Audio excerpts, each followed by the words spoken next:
नमस्कार विद्यार्थी मित्रांनो, मी शैलेश हातबुडे मुरारी करिअर अकॅडमी मध्ये आपले सर्वांचे स्वागत करतो। विद्यार्थी मित्रांनो, एक अत्यंत महत्त्वपूर्ण अपडेट आलेली आहे। पीएचडी ची अपडेट आलेली आहे। यूजीसीने आता एक नव्याने नियम जाहीर केलेला आहे। तो नियम काय असणार आहे आणि ती अपडेट काय असणार आहे हे आपण यामध्ये बघणार आहोत। जर विद्यार्थी मित्रांनो तुमचं मास्टर डिग्री कंप्लीट झालेलं असेल आणि तुम्हाला पीएचडी करायचं असेल तर तुमचं हे पीएचडी करण्याचं स्वप्न पूर्ण करण्यासाठी ही अपडेट अत्यंत महत्त्वपूर्ण ठरणार आहे। विद्यार्थी मित्रांनो, यामध्ये आपल्याला बघायचं आहे की पीएचडी करण्यासाठी काय करावं लागणार आहे, आतापर्यंत काय व्हायचं आणि आता आपल्याला प्रवेशासाठी काय करावं लागणार आहे। जर तुम्ही विद्यार्थी मित्रांनो माझ्या चॅनलला नवीन असाल तर सबस्क्राईब करून ठेवा। त्या अशीच नवनवीन व्हिडिओ तुम्हाला यामध्ये पाहायला मिळणार आहे। तर बघूया विद्यार्थी मित्रांनो आपण की पीएचडी ची काय अपडेट आहे। विद्यार्थी मित्रांनो, पीएचडी साठी आता तुम्हाला नेट परीक्षा देणे कंपल्सरी झालेलं आहे। विद्यार्थी मित्रांनो, नेटची परीक्षा तुम्हाला देणे कंपल्सरी झालेलं आहे। जर तुम्हाला पीएचडी करायचं असेल तर तुम्हाला नेट द्यावंच लागणार आहे। जर तुम्ही नेट दिली नाही तर तुम्हाला पीएचडी ला ऍडमिशन मिळणार नाही। पूर्वी काय व्हायचं विद्यार्थी मित्रांनो, जर तुम्हाला पीएचडी ला प्रवेश मिळवायचा असेल तर तुम्ही तीन प्रकारच्या एक्झाम देऊन तुम्ही पीएचडी ला ऍडमिशन मिळवू शकत होते। जर तुम्ही नेट क्वालिफाय असाल तर तुम्हाला डायरेक्ट एक्सटेन्शन मिळत होतं, तुम्हाला पीएचडी ला डायरेक्ट कुठल्याही विद्यापीठामध्ये ऍडमिशन मिळत होतं।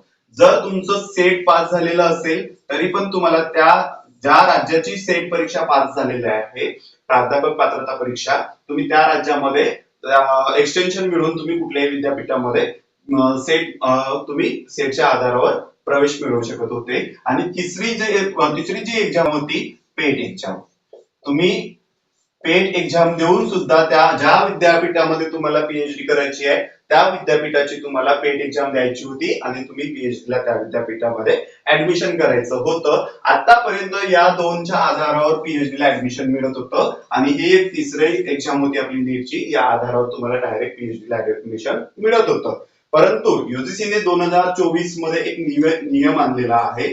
तो नियम असा आहे की तुम्हाला नेटची परीक्षा पास केल्याशिवाय तुम्हाला पीएचडी ला ऍडमिशन मिळणार नाही। नेटची परीक्षा पास करणे म्हणजेच काय असणार आहे, नेट परीक्षा सुरुवातीला विद्यार्थी मित्रांनो आजपर्यंत नेटची परीक्षा विद्यार्थी मित्रांनो दोनच घटकासाठी व्हायची। एक व्हायचं प्राध्यापक जर तुम्हाला बनायचं असेल तर नेट क्वालिफाय व्हावं लागत होतं, नेट किंवा सेट क्वालिफाय व्हावं लागत होतं। आणि दुसरी गोष्ट होती तुम्हाला एक नेटचा स्कोर लागत होता आतापर्यंत प्राध्यापक पदासाठी आणि दुसरा लागत होता जेआरएफ साठी, ज्युनियर रिसर्च फेलोशिप साठी। जेआरएफ आणि प्राध्यापक या दोन्हीसाठी नेट परीक्षा व्हायची आणि यामध्ये दोन वेगळे कट ऑफ लागायचे। एक कट ऑफ लागायचा जेआरएफ साठी, दुसरा कट ऑफ लागायचा प्राध्यापक साठी। आता विद्यार्थी मित्रांनो या 2024 नुसार एक तिसरा कट ऑफ लागणार आहे पीएचडीच्या प्रवेशासाठी। महत्वाची काय अपडेट आहे विद्यार्थी मित्रांनो, हीच अपडेट आहे की आतापर्यंत तुम्हाला सेट आणि पेटच्या आधारावर ऍडमिशन मिळायचं पीएचडी ला। आता या नवीन सेशन पासून 24-25 च्या सेशन पासून तुम्हाला पीएचडी ला ऍडमिशन घ्यायचं असेल तर सर्वात अगोदर नेटची परीक्षा द्यावी लागेल आणि नेटची परीक्षा दिल्यानंतर तुम्हाला जर चांगला स्कोर आला, सर्वात चांगला स्कोर आला तर तुम्हाला जेआरएफ साठी पण क्वालिफाय होऊ शकता।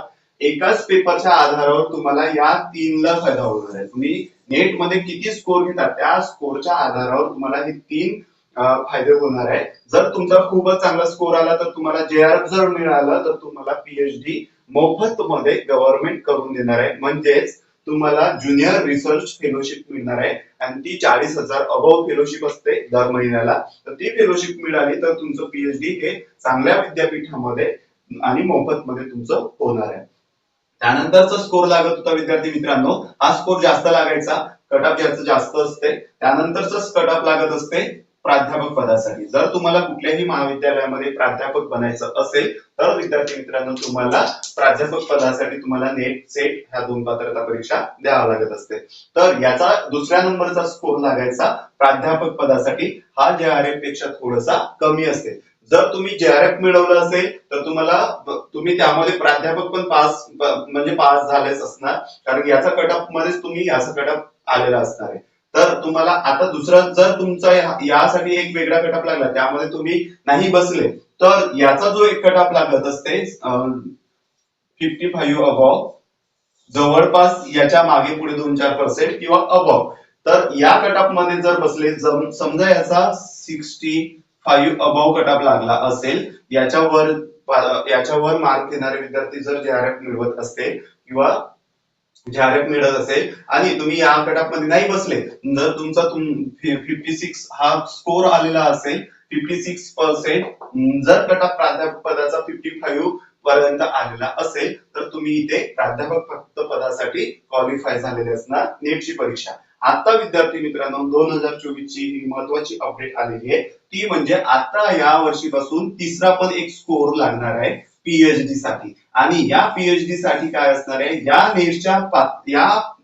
नेटच्या आधारावर तुम्हाला 70% आणि 30% ज्या विद्यापीठामध्ये तुम्ही पीएचडी करायला जाणार आहे तिथलं विद्यापीठ एक इंटरव्ह्यू घेईल आणि त्या इंटरव्ह्यूच्या आधारावर 30% वेटेज देईल आणि 70% वेटेज तुमच्या या नेटच्या गुणांच्या आधारावर असणार आहे आणि त्या गुणांच्या आधारावर तुम्हाला पीएचडी ला ऍडमिशन मिळणार आहे. म्हणजेच महत्वाची अपडेट काय आहे, तर पीएचडी ची जी प्रवेश प्रक्रिया आहे आता ती कशाच्या आधारावर राहणार आहे, नेटच्या. म्हणजे तुम्ही नेटची परीक्षा दिली तर तुम्हाला 3 स्कोर पाहायला मिळणार आहे, एक JRF साठी पाहायला मिळणार आहे, एक प्राध्यापक पदासाठी पाहायला मिळणार आहे आणि तिसरा पाहायला मिळणार आहे या पीएचडी प्रवेश प्रक्रियेचा स्कोर पाहायला मिळणार आहे. आणि याचा स्कोर नक्कीच या आणि यापेक्षा कमी असणार आहे, कारण त्याचं 30% वेटेज जे असणार आहे ते विद्यापीठांना दिलेलं असणार आहे.